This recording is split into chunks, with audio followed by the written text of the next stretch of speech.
Well, we're on, and we've got a winning player, Ryan Davey, who, Ryan, welcome.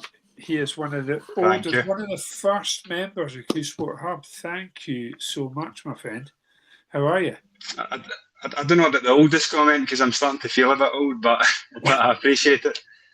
No, I'm really good. Thanks. It's good to be here. It's good to finally speak to you as well in person because we've sent some voice messages back and forward, so it's nice to see you in person. Yes. No, we have it, and have despite obviously we both obviously Ryan's Scottish as well.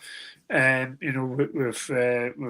not met sadly yet, but I'm sure we will at some point soon at a tournament. I need to get to more tournaments, Ryan. It's something I really want to change. For 26, I just have only had a couple of trips out last year, but yeah. Anyway, we need to fix that. And see more tournaments. So why don't you tell us all? Because again, I'm learning too, right? Ryan, when did you start in Q Sports? Like, how old were you? So I started playing pool when I was about 14 years old. So we had so I'm originally from Kirkcaldy, in Eastern Bartonshire. And we had a pool hall and we had nothing else basically in the full of Kirky. So when you were a kid you went and played pool. It was just one of the things. And turned up when I was 14 and they used to have under 18 tournaments running every Saturday and then in summer every Wednesday as well. And every tournament they had something like 60 entries turning up. It was incredible the amount of kids that turned up to play in the tournament. And started off, I always enjoyed it to start off with, but I always had probably a bit of natural talent if that even exists. But I picked up the mechanics, quite quickly. And then, fast forward maybe 5 or 6 months and I was winning these, regularly. And it then got me into getting a trial for the Scotland under 16s team at the time. So a guy had basically saw me playing and said, "Do you want to come and trial?" Played in the trial, won the trial, and then that was me kind of played with Scotland for like the next 15 years or something after that, going through the juniors into the kind of men's system as well. Right. Wow. And that's English pool, right? English pool, yeah. So I played a bit of nine ball as well when I was younger, and of course snooker. I think every pool player has had a bit of a go at snooker at some point, but I just enjoyed the pool a bit more, and it's obviously an easier game as well, which helps. Yeah. How'd you get on at snooker? I was for my age group, I was good at, I turned up to a few of the kind of Scottish snooker events, and I always held my own, and got to the later stages of a couple of the kind of under 16s events and things like that. And then what happened was basically the pool tournaments always seemed to clash with the snooker tournaments. Right. And at the time, the Scottish snooker setup wasn't as, I don't know how it is now, but there wasn't as many players playing. So I could turn up to a pool tournament, under 18s with 40, 50 names in it, and it's a right good tournament, good standard. The snooker, you were lucky to have kind of 17, 18 players. It was always a strange odd number, and it was round robins and things like that, short races. So the pool side, it suited me better, and I was better at pool than I was at snooker as well. So I just came into that. Were you still like a century break player in snooker? Yeah, I was. So my highest break was 137. Was my highest break. So I've had a few clearances at snooker. I had my first century. So I think quite a lot of guys actually played snooker when they were young. I had my highest break was like 77, and I just couldn't get anywhere past it. I was hitting 60s, 70s all the time, 77, and then my first turn came, and it was like 128 or something. So it was quite a good one. It was quite a bit over 100, and then I ended up having like say 4 or 5 full table clearances and quite a lot of century breaks over the next few years as well. 137, did you say was your highest? 137, yeah, is my highest. Oh, my God. We've got a little bit of a delay. I think it's a combination of two lots of Scottish internet. It's costing us a bit. It must be. Yeah. But never mind, we shall soldier on. It's no freezing or anything. It's just we've just got a bit of a delay between talking. But no, all good. So obviously, we touched on. So you've always had quite a bit of an interest in, like myself, in psychology side of things. Mm-hmm. Yep. Yeah. No. Definitely. So again, from the kind of pool side of things, played through the junior system, done quite well. Successful, was world champion twice, like for my age group. So I won the black ball world championships at under 23 level, and then I won the world rules world championships, because world rules was the kind of big rule set back then. It wasn't international rules.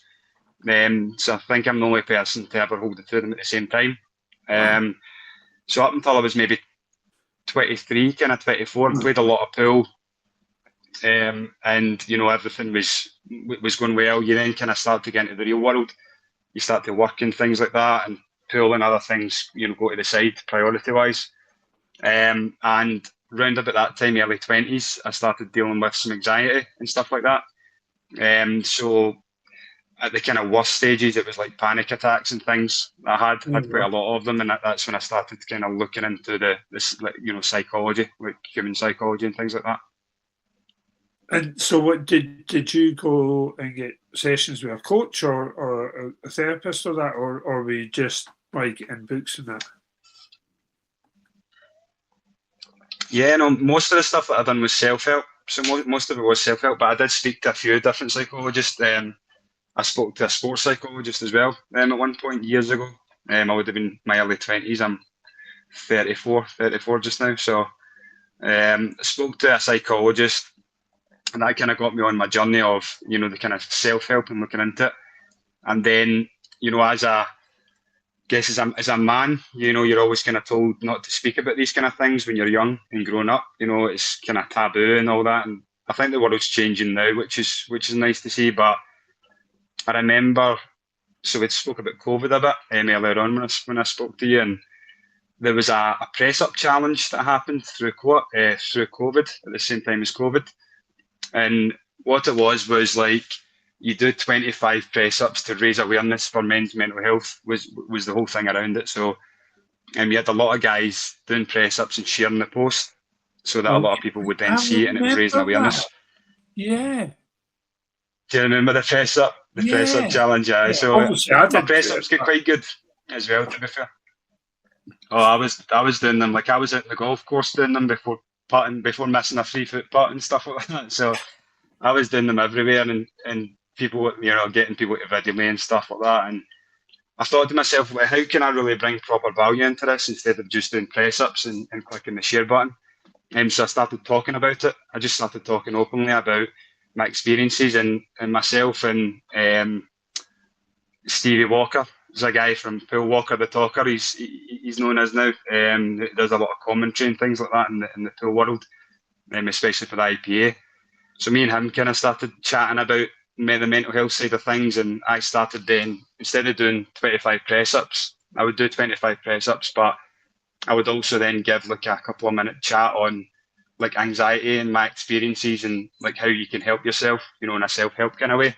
And it get received really well. A lot of people reached out to me, and that a lot of the kind of main things you hear is like, "Wow, I can't believe you've dealt with that kind of stuff," because I guess I come across as a pretty calm individual, in most kind of scenarios, and especially at the pool and things like that. But it just shows you never know when it comes to mental health. You never know what people are dealing with. So you should never really assume because of that. But you only learn that when you start to kind of learn about mental health and psychology as well. Absolutely. So it's like, that's just amazingly. I love that. I love people like yourself making the world a better place, doing stuff like that. Provide helping others, because I have the same general players are often come to me because they've got a downturn in performance. It's often related to what's happening off the table. But like in other sports like tour golf, players are coming to seek an advantage, not because there's necessarily an issue.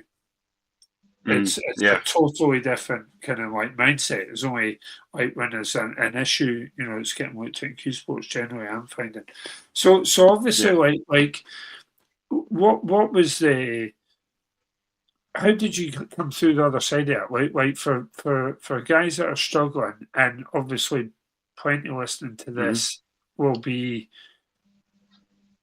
potentially not putting their hands up to that, but at least they can watch this, hopefully, and it help them. What helped them? What helped you? What was some advice for them? So I would say that the best advice that I guess I kind of worked out myself is just do as much, or put as much time into it as you can. So when it comes to these kind of things, the results that you get, it's just like pool or just like anything else in life. You'll get the better results the more time that you put into it. So I basically almost locked myself up for months and just researched it. So researched this, read loads of books, a lot of different kind of psychology books. The chimp paradox and things like that was one of the first ones I picked up. Obviously, it's got a big connection to Q Sports and things as well. Yeah. And then I read, Tony Robbins, guys like that. A lot of different kind of psychology books that have been published. And for me, it's one thing I have realised is that not everything that you read in a psychology book or that someone says to you, say in a YouTube video, that is going to work for you. So it's all about trial and error for me. So I would say, create what they call your toolbox. A lot of psychologists talk about a kind of toolbox and a lot of kind of different coping strategies and things like that. Fill it as much as you can. So speak to as many people as you can, learn about this as much as you can, and also learn how the human mind works as well. This has came from our ancestors, basically. It's passed the kind of tendencies on, because anxiety to them was like death, walking down the road and seeing like a tiger or a lion or something, and that's what anxiety is to them. And that's came through to us, and obviously that doesn't happen to us luckily these days. It probably depends what part of Glasgow you stay in, right enough. But in general, that doesn't really happen to us. But our brains are wired the same way as it was back then. So you need to kind of help to untangle the wires, and the best way to do it is just to do as much research as you can on it. That's really good advice. It is. You're so right. Obviously, it's not something that comes up for me very often with players, but generally, it's like, say you've got like a golfer and they're standing over a putt, and I can actually see like the legs vibrating, and that's a key wired thing from us back in the day, like say like millions of years ago, where like we're trying to run away from dinosaurs and stuff, and danger and all that. So it's like you say, because they're in an uncomfortable situation, and it's fight or flight, and we want to take off and get away from that. But that's really, it's really good. Like so basically, you're saying like just to learn some different skills from different people, and then you mentioned some and try them out. Yeah. What if guys like myself are no readers? Like I'm not, because I'm profoundly dyslexic, and reading is biblically difficult for me. But it's like what have you done any other video stuff apart from the hub? Yeah, so podcasts and things like that. There's loads. There's the guy's called Rob Dial. I think is the Mindset Mentor. I think he's called. Right. I don't know. He's got his channel on Spotify and YouTube, and I religiously watch his videos. Like it used to be a thing when I went to the gym. I've not been able to go to the gym as much. Having two wee boys the last kind of 4 months, but I would listen to podcasts all the time. Some mindset related podcasts. And like you say, things that don't work for everyone. Like one of the main things that you see in psychology, or a psychologist will say to you about, is like meditation. Meditate to kind of calm yourself down and things like that. That does not work for me. It just doesn't work. In fact, the one best thing that's ever worked for me is probably the most counterintuitive thing. And I don't know if you've heard about this before, and I learned this off a YouTube video. It was like, if you feel like you're getting panic sensations or that you're going to panic and things like that, telling yourself to panic. So actually just telling yourself, just panic, and see saying that over and over in your head is the best thing that I've ever learned. It just calms you right down, because I think the way it works is, if you're, it goes back to the kind of caveman thing and the danger aspect of it. So if you're telling yourself to panic, then your brain picks that up and says, panic must not be a thing to fear, or must not be a bad thing. Because if it was, why would you tell yourself to do it? Yeah. So that's the kind of mechanics behind that. And that was a game changer for me. Definitely. It's even like, I would get anxiety when I was out, drinking liquids like chokey, white chokey and things like that, which is, a huge like, anxious kind of symptom. And telling myself to choke was stopping it. So I think if anybody's out there and they've maybe tried everything and they're not getting anywhere with that, sometimes it's the kind of counterintuitive stuff. So that's I say basically try everything, because something will work for you that might not work for everybody else, and that was definitely something for me. Yeah. No, I mean that is great. It's kind of like defusing a bomb, right? Yeah. Like you say, like you're taking the power out of the thing, so it's gone. Exactly. That's it. Yeah. Exactly. No, that's really powerful. This just great tips. I mean, it's just so utterly profound, because I think it's like so often like players. I try. I mean, I can help players with mental health, absolutely, but it's not really my area, and I have had to refer a lot of players on to specialists. I've got a team of other specialists that I work with, because they've maybe been through some absolutely horrendous things. I mean, some of the stories I hear, even from WST winning players. I bet. Things they've told me about their childhood and what it was like growing up in the sport. It was absolutely horrendous. I mean, it's just unbelievable what some of them have been through. Yeah, definitely. It's a stressful game as well, like pool as well. Pool can bring on so much stress, especially when you're competing at a high level. Especially some guys who are maybe doing it as part of their living, or making a living and things like that. That's more snooker than pool, but it can be so stressful as well. So so it's good. It's good that you're able to help that, but you've also got other people to step in and do that as well. Yeah, because I find so much of mental health is it's often what's happened to us in childhood. Definitely. Learn behaviour. Yeah, absolutely. In the extreme cases, trauma and stuff in childhood. But it's really commonplace. It's really is. So it's really, I think, like, it's so important. Like, players are, you're really skilled. For a bloke, right? You're incredibly attuned with this stuff through your experiences, and I think that should profoundly help you on the table, because obviously I teach a lot of women players as well. Yeah. But at all levels, just like with the men. And the girls are so much better at this stuff overall.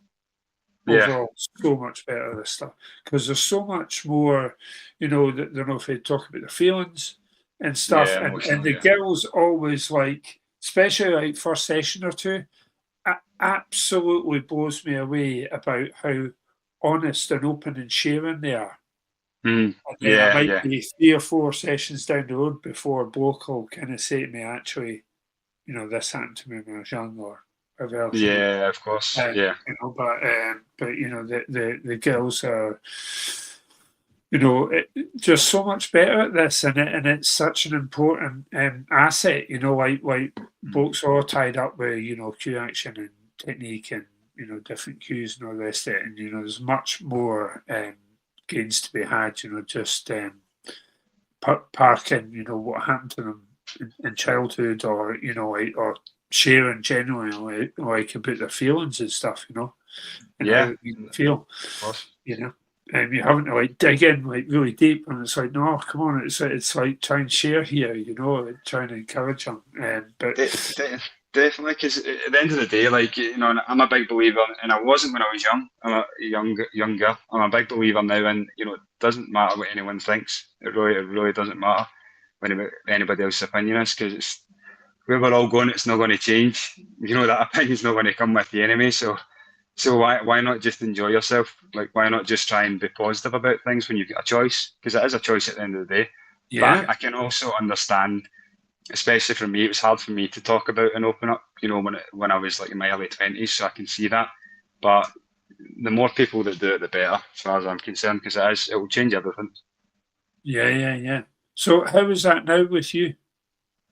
Great. Yeah, great. Like, panic attack wise, things like that. I've not had one in like 7, 8 years, maybe, or something. I really know how to manage it. I really know how to manage myself, mental health wise and everything else. So I've got no fear of anything like that happening. I'm quite strict to my terminology as well. So I can't see myself as someone who did struggle with anxiety, not someone who struggles with it anymore.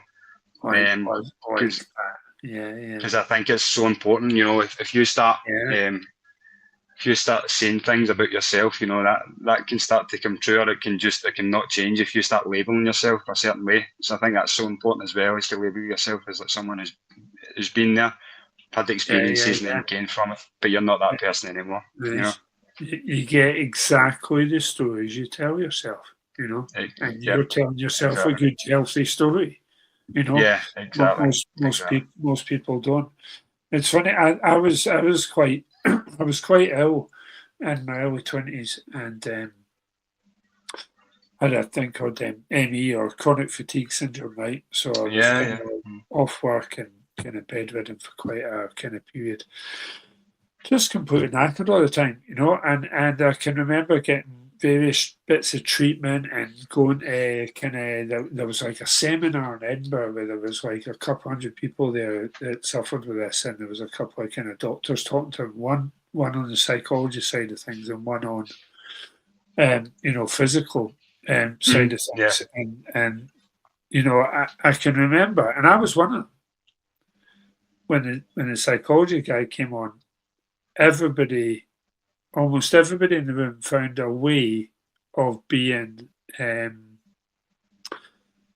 insulted, offended by what he was saying. And he wasn't saying you're all mad and it's on your head or anything else. He wasn't saying that. He was just saying the mindset is like really, really key to this. And I at that moment wasn't so keen to kind of like listen to that kind of viewpoint. Because I was really, the reality was I was busy being a victim. I was living I was my illness, and so subsequently, like having gone through that experience, and I came out the other side of it quite quickly, actually.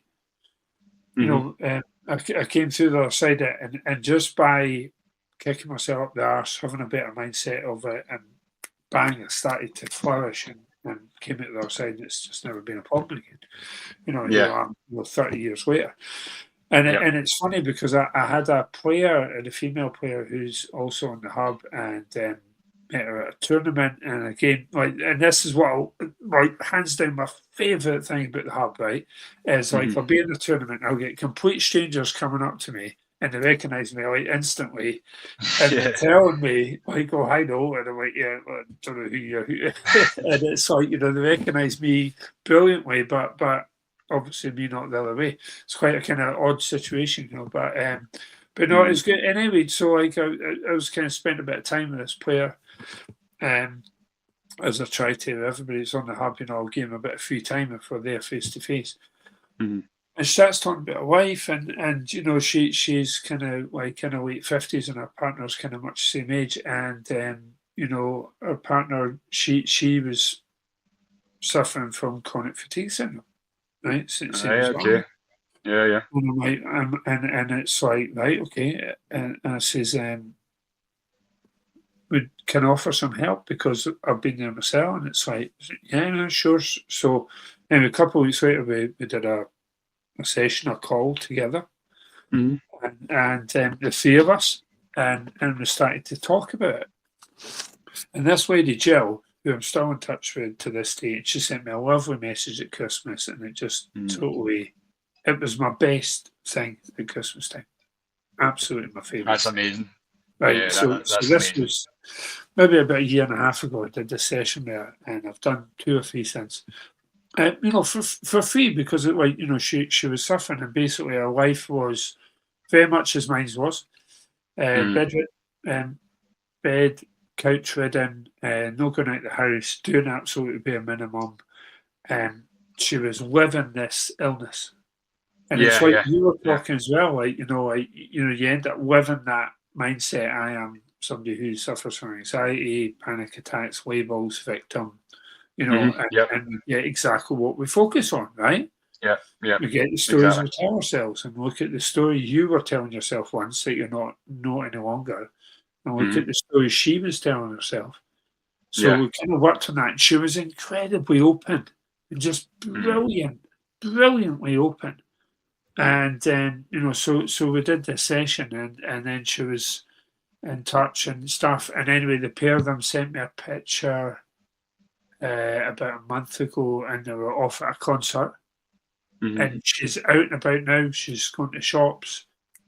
She's years and years and years of help from doctors, but she's not identifying as she is her illness. She's her mindset's changed, and now she's flourishing, and she's basically now living a normal life. Yeah, it's incredible. For years and years and years. I mean, just absolutely brilliant, just through changing that story, just like you did. I mean, it was just profound. Your process was so good to get better. It was so good, and you executed it brilliantly. So I mean, it's just like there was nothing else that was going to happen, Ryan, for you, because you're doing so many of the right things. Brilliant. Yeah, that's it, and it was hard as well. It was one of the hardest things I've ever done. Making that switch. But everything is hard. If you want to get better at anything in life, it's going to be hard anyway, and you've got to do that. But it was the kind of conscious decision of me, like changing it from a kind of a want to a need as well. So instead of saying to myself, like I want to, improve my mental health and everything that goes with it, it was like, no, I need to do it now. So I need to make this a priority.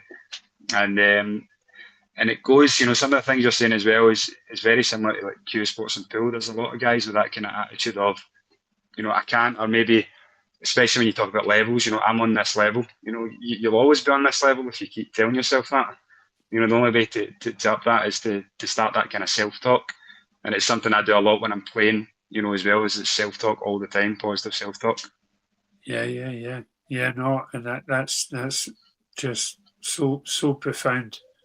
It's brilliant, because I mean it's really like, obviously we're very similar in our younger days. I was obviously, as a competitor as well, fascinated with the psychology side of things. And as I say, like books are honestly, I think I've only read 4 books in my whole life. It's so difficult for me, and I think 3 of them were sports psychology books. When I was back in the 90s competing, and because obviously there wasn't, I don't know if there was even YouTube back then. Do you think there was? Do you think YouTube was a thing 30 years ago? No, I don't think so. No. There was nothing. There was no other way of learning. Like I had to get my head in the books, and I wanted to, from a competitive side of things. And obviously, I was completely obsessed with the mindset and that kind of side of things. So obviously, like for you, obviously having a pre Sport Hub, having a great interest in it, and then obviously, we I think we touched base just before the hub went live, and then obviously the hub went live almost exactly 2 years ago. Yeah. And you were on it. So like, how did, obviously you had a great deal of knowledge and experience on this side of things. Like how did Hub impact your pool game? So it was, so I think the grounding that I had before that, really helped. Obviously the kind of knowledge of psychology, how the human mind works, but there was nothing that kind of told me how to use that in a practical way. So how to bring that into the pool, like you get things like, you can sit and meditate when you're sitting down, or you can do certain breathing techniques and things like that, but it was never really aimed at cue sports, anything that I'd read. So yours was the first thing that I'd ever really seen that was like specifically aimed at cue sports. And that's what kind of piqued my interest straight away. And then once I started getting onto it, it was like a lot of things just made sense, just because I knew where the mindset came from, where the kind of psychological understanding came from beforehand. So getting on and watching some of that stuff, and I've done a lot of stuff over the years that you've kind of put out there. Like something that I've always been quite good at, but I really started to hone in on was like not giving anything away. So when I'm at the table, or when I'm sitting down, giving absolutely nothing to my opponent. And it's something I was pretty good at before. Never really been. I don't really think I've been wanting to bang my cue or anything like that, even when I was younger. Although I remember kind of scattering the balls a few times, like, if I miss a ball and there's 5 balls at naught, I'm like, just take it, mate, just take it. And it was something the last couple of years that I've been, I don't want to say, so I kind of try to live my life, like not 100%, because I don't believe in it. I don't believe in, you can do anything perfect, because we're human beings at the end of the day. Yeah. So I try to aim for like kind of 80%-ish. And I believe since I've kind of started using the hub over the last 2 years, I reckon about 80% of the tournaments I've played in, I've done everything right. And done everything right is not results based as well, because that's not a goal, that's a dream. I don't know if you spoke about that before. I know Tony Robbins' big thing was, understanding when you make your goals, don't have a goal, something that you can't control. That's a dream. You know what I mean? That's right. Yes, yeah. And you go down to detail, so you go down to the kind of detail of even potting a ball. So like, you can control everything up to the ball, and then the cue ball leaves the cue, and then something, a roll off could happen. That's not your fault if the ball rolls off. Yeah. If you get a bounce out, it's not your fault. So, so I started changing my goals over the last couple of years because of that. And my goals was like practice. So I've never been big on practice, and one of the things that you said was, make practice as hard as you can so that the game's easier, a match is easier. So I changed my practice routine, and I started playing. I could only maybe do 2 hours a week practice, an hour at lunch and an hour at another lunch, just because of my job and things like that. So for that hour, I would play against the Ghost. So most cue sport guys will know what that is. You basically break the balls, play first to 7. If I'm missing one down, if I finish it, I'm 1 up, and you do a race to 7. So that's what I done religiously for 2 years. That was my practice. If I'm playing myself, is just play the Ghost. And I started off getting beat quite a lot right at the start, and I think it was a more psychological thing as well. My break's never been the best. I've changed that recently, but once I started to do it more often and get more comfortable with it, I then started to win, against the Ghosts and things like that in practice. And then I think I went through maybe a 5 or 6 month spell where I didn't drop a set. It was like first to 7, I was winning all the time, and it just became easy for me. And taking that kind of practice into a tournament and match, so I'm used to now playing that I can't miss. Or if I miss, I'm 1 down.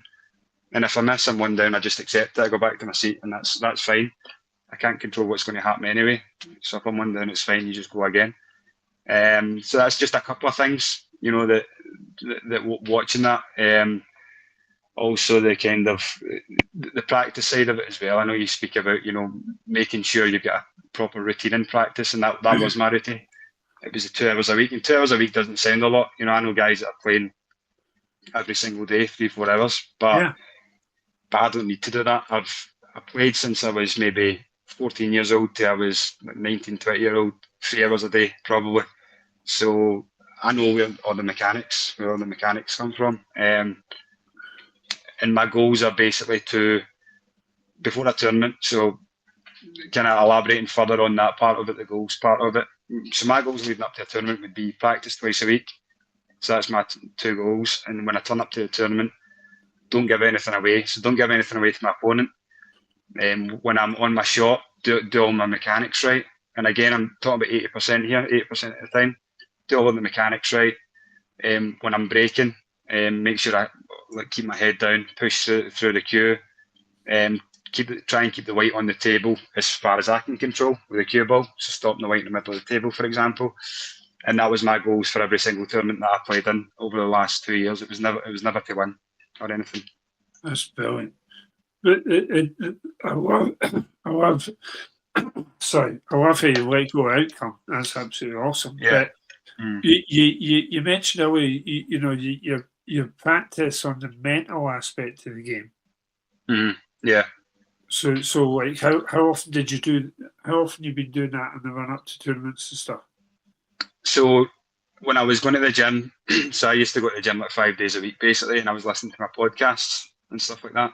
So I would basically swap them out. So 2 weeks leading up to a tournament, I would listen to your stuff on the hub, like I would say 4 times leading up to it, 4 or 5 times. So while I'm at the gym, I'm doing my workout for an hour. I'm just listening to your different videos, and the good thing about it is most of them are 10-15 minute videos, so you can get a few in as well. And it's just constantly going at it to constantly drill that in. Because like I mentioned to you earlier when we spoke, and I read this somewhere once as well, and it's always stuck with me, is like the mind's like a muscle. So if you treat it that way, it's the only way that's going to get better. And that's the same with the kind of anxiety stuff as well. If you keep working on it, it will get better. But as soon as you stop, then you start to stagnate, and then inevitably you go backwards. It's just like the gym. If I'm lifting a certain weight and I'm doing, getting up my weights for 2 or 3 months, and then I take 3 months off and go back to the gym, I can't lift the same weights that I was lifting. I'll be going back to me, and I'll basically be starting again. So that was the key for me, was to keep going, because I actually spoke to someone. So I gave him your details, for the hub and things like that, and I told him about it, and I said, look, this is brilliant, sign up to it and everything else. Thank you. The guy signed up to it, and I spoke to him about 3 or 4 weeks later, and he said that stuff was brilliant. He says that was amazing. He said that was great. He said, just cancelled my membership though. I said, right. I said, how come? And he said, I've watched all the videos on it now. Right. I said, no. I said that's not the point. I said, you've got to keep that up. You've got to watch them. You don't do these things once and then you're an expert on them. You need to keep practicing it as well. So that was something that I done that a lot of other people won't do. They'll maybe look at these things once and think, you've got to keep yourself sharp with it. No, you're so right, and it's like like it seems to be. I'm glad people get amusement out of it, but as everybody knows, like my high stakes 9, it's super right, and I'm hands down the worst player in every room that I ever walk into. But it's like me going for like one lesson and think, right? Yeah. That's it. Sorry. Completed it. Ryan, I'm going to smash him up now. What? Yeah, I know. It's just it's mad, and it's so often like I have a process where I do it as often as I possibly can. Obviously every month we have new people come on the hub, and we have a few leaving. And that's absolutely fine. We like to make it open like that. We're not tying people into 12 months or whatever. And so often, like, I message people because, as you know, obviously in the hub, we've got a feedback loop, and we want to like learn from our failures and what we can do better, right? Yeah. And so often, like, I'm messaging players, and it's like, right, so I saw you did 3 months, and you've left us. Like, could you give me some feedback? Is there something? Was it not what you expected? Is there something I can do differently? Or, like, if you could, that'd be great. So I'll maybe message, over the course of a month, five players, and 3 of them will get back to me. And it's always the same. It's always the same. It's like, no, brilliant, loved it, best I've ever played. Like, great. And I'm like, well, you left Right. Well, I'm best ever played. I'm done now. Thanks very much. If I'm struggling again, I'll be back. And it's just like, what? But it's so like so basically, obviously, you've been on there 2 months, right? And I bet this has happened because it happens to me, so I'm sure it happens to you too, right? Mm-hmm. Obviously, you God knows how many countless times you've had to listen to my voice and gone through each one of those videos listening. But it's like you must be. Do you have this experience where there's things you might have listened to said green list, red list, or past, present, future, whatever? You might have listened to that, 30, 40 times, but yet on the 40th time, there's stuff that you're learning then that you didn't listen on the 39 times before that. No, definitely. I mean, and I don't know if it's just me or like even sometimes when it comes to things in work, and certain, say projects that I'm working on, whatever, and someone could tell me something and I could see it and it might take me maybe 10 times to go into it and then it just clicks. It clicks for me and I'm like, all of a sudden I'm like, right, so I get it. Because it's not just the foreground understanding. There's always a backwards or a background understanding you need to have of these things as well, that I feel. So that's exactly it. You could listen to these one thing. You can maybe take one thing out of it, but the other big part of it is, just as a human, you're so forgetful. Other things happen, other things come up, and it's just so easy to just forget that. Yeah, I mean, I think that's a factor, absolutely. But the thing for me, my kind of impression of it is like there's some YouTube content that I share with players. God, just try to think of something. For people to go on YouTube, right? For all years, go on YouTube, type in Johnny Wilkinson high performance. So it's Johnny Wilkinson, the English rugby player, right? Yeah. So obviously for me and Ryan, it's tremendously upsetting. Somebody so good was playing for the wrong team, but never mind. But he is absolutely what an awesome guy, right? And it's a brilliant interview with him. High performance podcast, and I swear to God, I must have listened to that hundreds of times. Yeah. Hundreds of times, right? And I'm still, I'll be in the car and it's like, oh, I haven't listened to that this month. Because I don't think there's a month goes by I don't listen to it. Yeah. Just from my own mindset, not so much the coaches, from my own mindset. And it's part of my process, right? I listen to content which helps me very much, same as your process is, right? I work on myself every single day. Yeah. Right?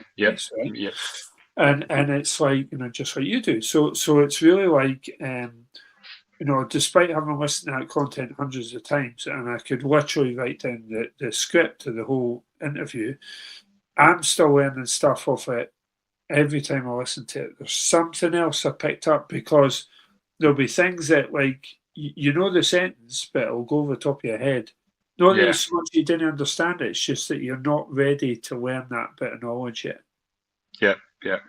Totally agree. I think that's my take on it. It's like, as we grow and learn and develop ourselves, then suddenly, the knowledge is kind of like learn, and it comes up. But no, thank you. I mean, it's just great having you. You're not alone, obviously. There's many others, that have been in from the start as well, and obviously they're enjoying it. I think it was 3 hours the hub 2 years ago, and it's now over 10. And we've got already filmed. We've got 2 new sections that I filmed this month that are ready to go in. So there's more updates to come. Which is great. No, it's been just amazing, and players all over the world on it, and thanks to players like you, and you kindly let us put a post up because you won British Open, right, on IPA. Yeah, the amateur, British amateur, as an AM. And obviously you and I hadn't done a single session together. You just went off the hub, which is just awesome. No, it must be so rewarding what you do as well. So obviously when you get that kind of feedback as well, it's such a rewarding thing. It's funny. I was actually so some of it, and the sleeping part that you talk about is an interesting one for me, especially because so in general, I've never been a great sleeper. So I've just never been a great sleeper. When I go away to tournaments, I don't sleep. And what's strange for me is I seem to play better when I don't sleep. So the way that I'm talking about, some things work for other people and some things don't. I think the adrenaline kicks in for me when I don't sleep, and somehow I'm able to perform at a high level. See, the next 3 days after the tournament, I'm ill. I'm absolutely ill. I'm basically in bed, run down, get the flu and all that after it as well. But that's an interesting one. It is, but in generally, as I say, it's kind of similar to other bits of kind of feedback I have where like players will say, but I play better when I'm angry. Yeah. No, you play better because you're more intense. Like that's why. So for me, that it's probably a similar explanation to that. It's like there's a bit in Ryan that makes some.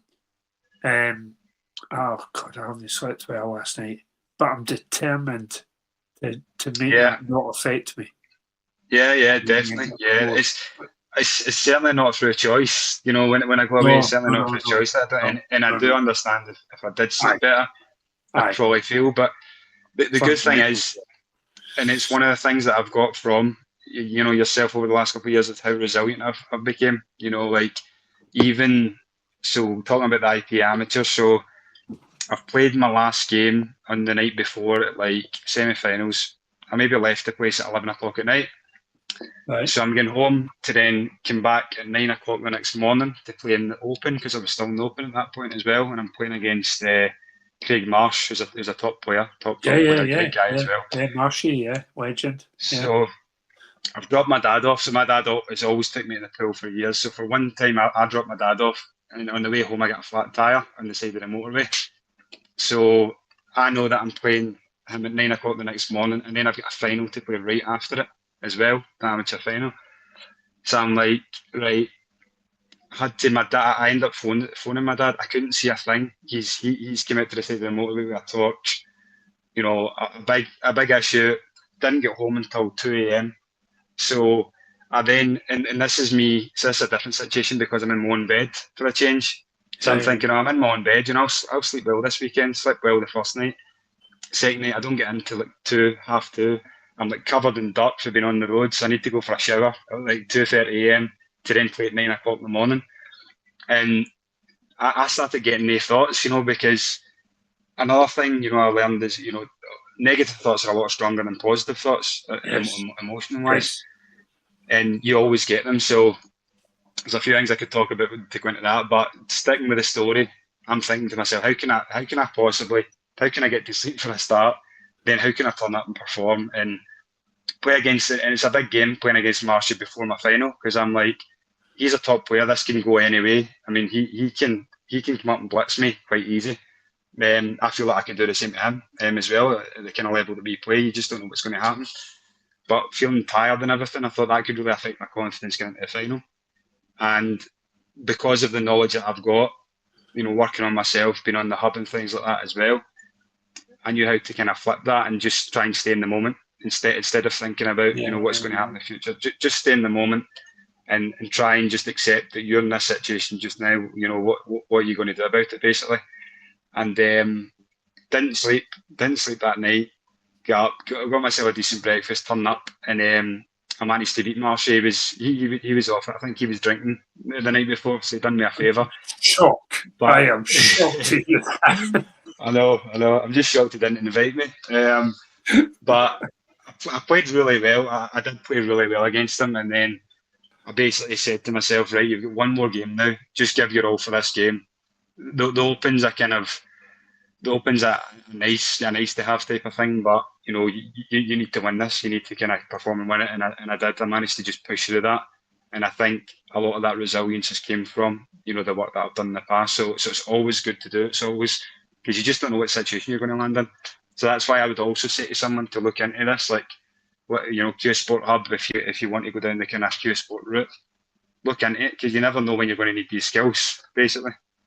Well, yeah. I mean, I think it's, it becomes, like we discussed, like especially IPA and up at pool level, it's like everybody can play, right?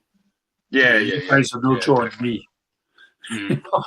Everybody can play, so it's like it ends up like everybody's a very similar,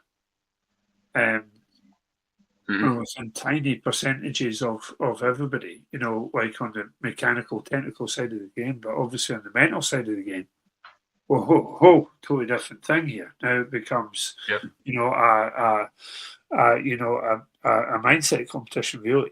That's what it's about. 100%. It's not popping balls.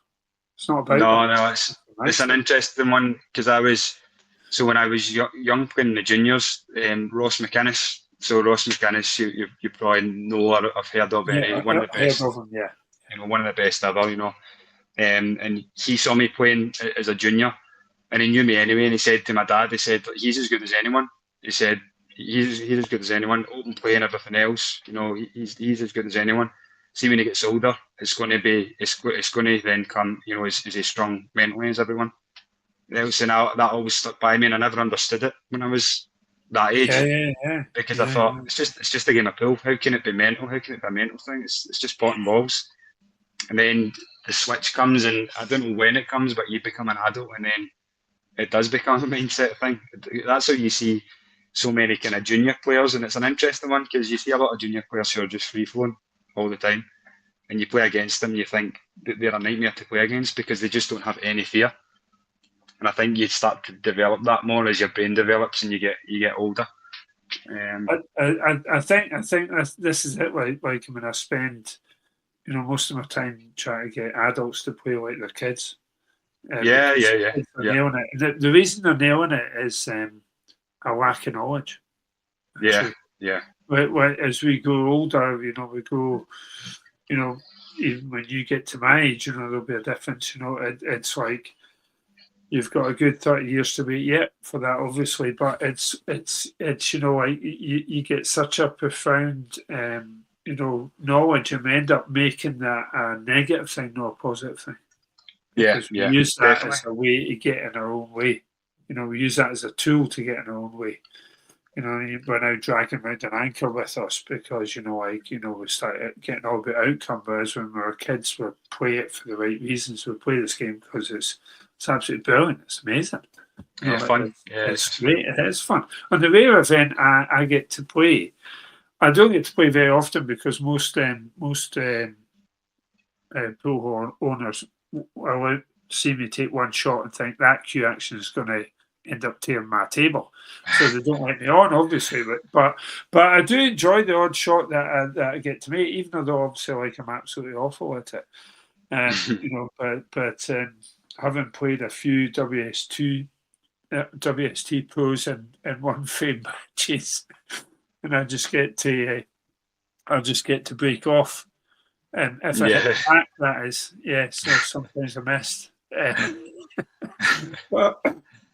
But yeah, no, I mean, it is. It's just like players are. It's funny, it fills me with such joy. So often I'll get a message off a new member, and they'll send me a message within the first week on it, and they're like, all your supported players, and you're getting all these results, 3 world titles last year on top of what you did and various others. It's like, I totally get it now. I completely understand because nobody else is doing this. It's like, absolutely. So it's, but it's just, as I say, I'm just, it's not that, I'm some amazing coach, because I'm not. It's just that I've had an entirely different background. Every other coach in the business, apart from my good friend Chris Henry, has solely worked in Q Sports Arena. And Q Sports is way down here, and you've got golf and tennis and Formula One and English Premiership football, and obviously these are the worlds I'm used to. And it's just kind of half of it is just kind of like applying stuff from there, because when we do that, it's like, what chance has anybody got? Because really, that's sport in a nutshell. I mean, it's really simple, really. You just turn up. The job is to turn up at the event with an advantage over everybody else. Yeah, exactly. It's all every sporting team, every sporting player in every single sport is trying to do. And actually in Q sports, because the sport is less developed, and it's got, professionals, but, it's an amateur sport, really, like you touched on before. It's in so many ways. It's not that the players aren't amazing, because they are. It's not just like where the sport is at. Yeah. And so it just becomes all the easier to get a big advantage. Definitely, I think the control aspect of it for me is massive. It's just trying to drop control. Like, that was one thing I really focused on the last couple of years, is just when my opponents at the table, like in the past, I'd be playing against someone and they'd have maybe a tap and finish, 4 or 5 balls over the pocket. So I'm like, right, I've lost this frame, and you kind of go low a bit, and then all of a sudden they miss. So you're like, you're spiking, you went from here up to here, you're like running to the table and things like that. Yeah. So, exactly. Through the match, you're like up, down, and then you think you're going to get a shot and you don't get a shot, so you're even lower. And like that's one of the big changes I made, was like, just accept. So like, if I'm playing my opponent, I'm trying to kind of look at the table. And again, 80% of the time I do it right. Staring at the table and just saying to myself, focus, just focus, focus, focus. That's all I'm saying to myself in my head, just over and over and over again. And that takes the whole control thing out of it. For me, that's a trigger to basically say, you're not in control of what's happening here. Just let it be. Whatever happens. And if I'm back to the table, good. If I'm not, then that's fine as well.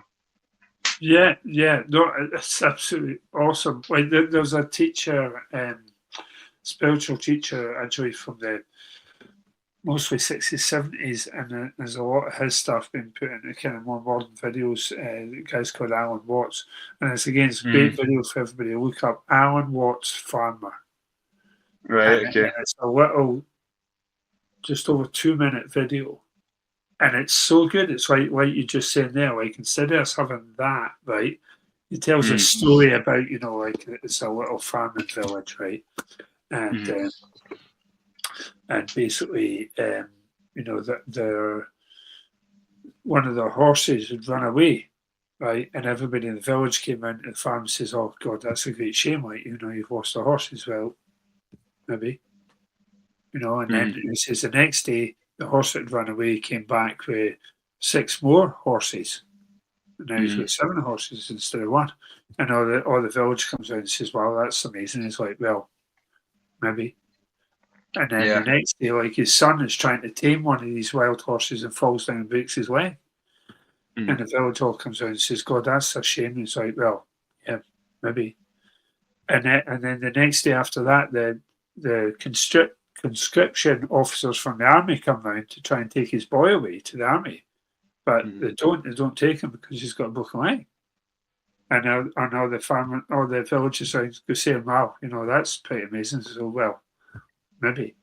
And really, like, the point is, like, we never know enough if something's a good thing or a bad thing. And that's exactly the choices you make. Because, like you touched on off camera, it's like, it's all choices at the end of the day. Yeah, and we get to choose whether this thing is upsetting or not. Yeah, that's it.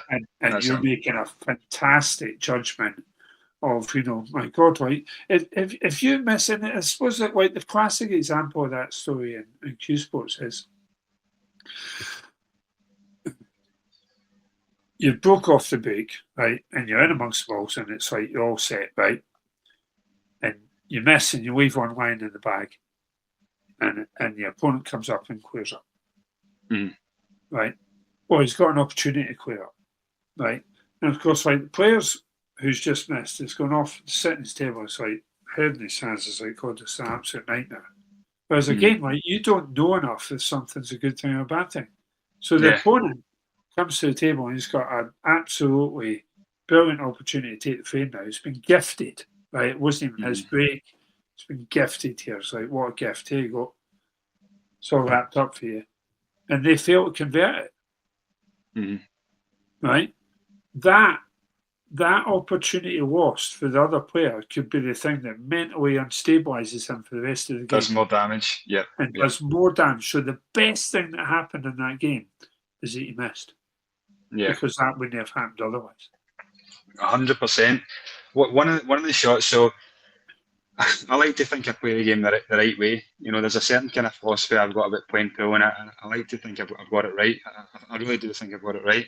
And one of the things that I do that a lot of people don't do is I'll walk to the table, I'll walk to the table, and I'll say to myself, kind of percentage-wise, do I think I'm going to finish this? And I do take a lot of time, through my shots and stuff like that, and that's part of it, because that kind of the anxiety and the analytical brain as well, kind of battling the negative thoughts and letting them pass first and everything else. One of the things I love to do is look at the table and say, I don't think, say out of 10, maybe I get these maybe 4 or 3 times, and I'll say my opponent's probably about the same. So I'll just, reds are maybe the better balls. I done it the last time I played. Just kill a red in the side cushion, leave my yellow, and say, on you go, and just sit down. Because sometimes them going for it and not getting it is much more damaging to them than me having a bash at a 3 out of 10. Because you get that old kind of, if you've got a black to win the world title, are you taking it, or wherever the balls are, would you take it? And for me, it's a no. If I've got a 3 out of 10 black at 5 each, first to 6, I want my opponent on that black. I don't want to be on it, because I know that out of 10 times, I know it doesn't work this way, but out of 10 times I'll win 7 of them.